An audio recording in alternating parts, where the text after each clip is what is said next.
corn chowder. This is what we will be preparing today.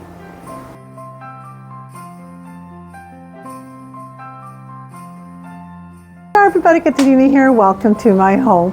Well, fall is in the air and I absolutely love this time of year. Corn is in abundance and this weekend I'm having a harvest lunch. And for a starter, I'm going to be preparing one of my personal favorites, corn chowder. You're going to need your Dutch oven for this recipe. We're going to start off by melting 4 tablespoons of unsalted butter. I have my stove set at medium heat.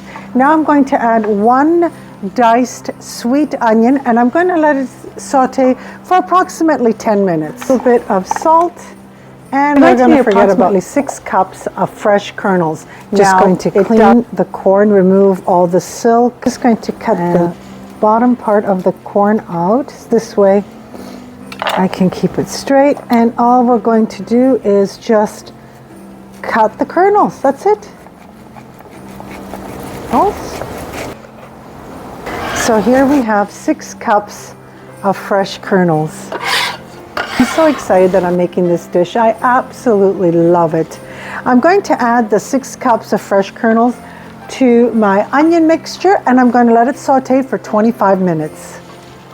What's wonderful about this recipe is that you're able to make your own vegetable stock, delicious I might add, with the husks of the corn. So what I did is I just put the husks inside a pot with water and I allowed it to boil for approximately 45 minutes, and now I have vegetable stocks for my corn chowder. Off. Now I'm just going to remove the corn husks and discard them.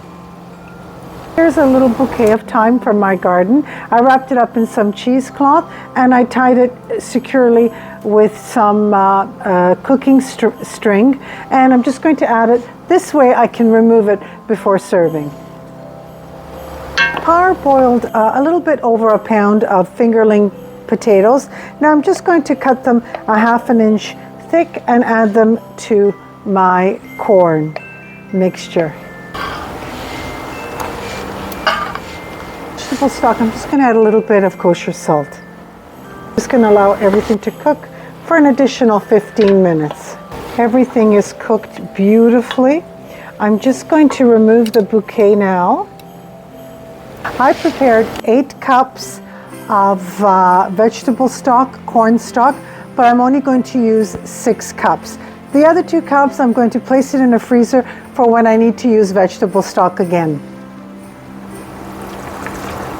I'm turning up the stove and I'm going to bring this to a boil. And I'm going to say it, if you could only smell my kitchen. My soup has come to a wonderful boil.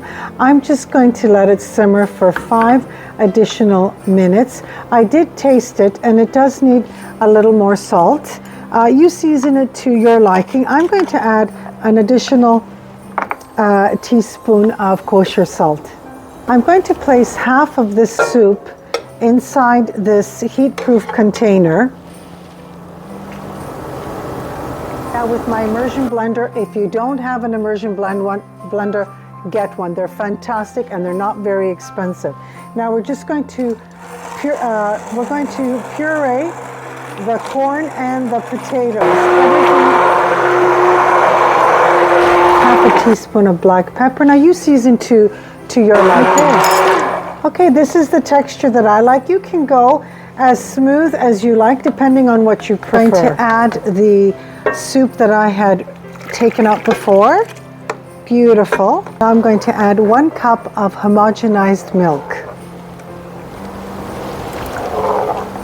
Now I'm just going to place it back on the heat for 10 minutes and our soup is ready. How wonderful is that?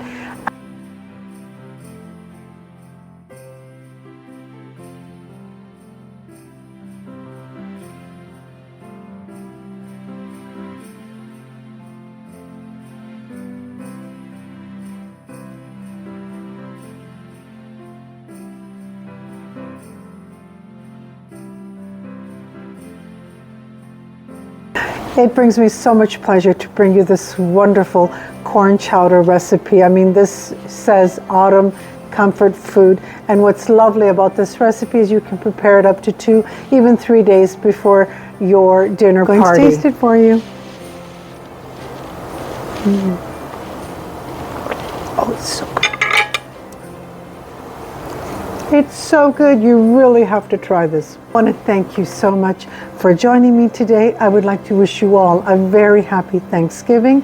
And it's Katerina from My Home to Yours. Don't forget to hit your like button. And if you haven't already done so, subscribe to my channel and share my recipes. Ciao. So good.